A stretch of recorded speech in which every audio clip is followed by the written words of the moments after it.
It's easy to go in line, to fall in line with the way things are going. When I left there, I was probably pretty well committed to her, but I didn't know it. Neither did she.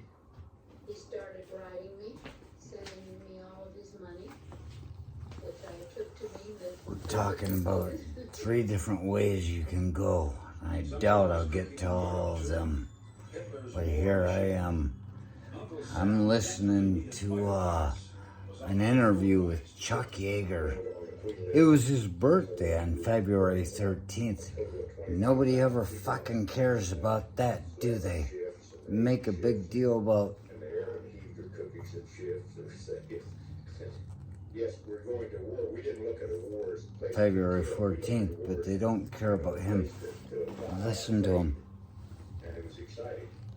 He's talking about going to war. He doesn't think about it like it's exciting. You get to do something that you've been training to do all your life, like CPR or Kung Fu. You know, you shouldn't teach people this shit. They want to force on people. Pop, pop, pop. Boom, boom, boom. You could kill somebody doing CPR on them if they don't need it. I know this. Find a box of bombers and you pick up other fighters and then start escorting them to keep the German fighters from getting to the bombers. And that day we made the first daylight raid on Berlin. And it was a recall mission. And the guys that went there, including us, never heard the recall. So it was a small force. And the weather was very, very bad. And here again we ran into German fighters. And there I shot down my first ME-109. Saw it. Yeah. See, we're talking about Chuck Yeager right here. And I saw a Michael one of them came with and life armor the Germans had a gunner in the back, shooting back at me. He talked about jumping down off of roofs and jumping out of trees. He talked about all this stuff, and you think, and he acts like it's normal.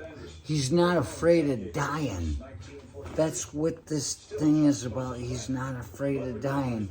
And what does it mean if you're not afraid of dying? It means that you're aware of your own existence now.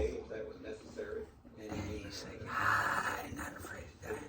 And he's talking about jumping out of an airplane, and he's like waiting to the last minute, and it's like I fucking had chute malfunctions, and it's like I'm not gonna fucking come down with a goddamn. You know, he had it all: the will, he had the knowledge, he had the skill. Reserve chute. I came in with the chute that I jumped out with. After 8 combat missions, And they talk about this stuff. They act like a head-on pass at a group of German Focke-Wulf 190s. He lost his prop, and the good fortune comes plane began to spin. from taking risks. They talk about things like that. But if he wanted to get the ground alive, he knew he had to wait until the last possible moment to open the chute. I didn't want to open it too high because it had been rumored that the Germans would strafe you into your parachute over occupied France because their chances of getting you or capturing you were obviously lesser in an occupied country than they were in Germany itself. And when my chute opened, I swung a few times and went by the top of the pine sapling and rode it down just like I'd done as a kid in trees at home. So And they also talk about a thrill gene. picked up some 20mm fragments and a slug. The T gene is what they called it back in about the early 2000s. As I was reading this stuff, there's evidently a thrill gene. Like Fran, my bus driver, when she saw me in Glens Market parking lot, she saw me after I'd come back from airborne training. And I don't even know how she knew it, but she's like, I always knew. She said, you were always jumping off of things. I've always been jumping off of things. It's not trying to do anything special. It's just enjoying the open air, the emptiness of everything. They gave me some cheese and bread because I was starting to get hungry. Then he went to get some. And it was Chuck Yeager's birthday on 2013. I've been meaning to talk about it, meaning to celebrate it. This is why I've been wearing this jacket for days. Eventually, he succeeded and was taken under the wing of the French resistance movement.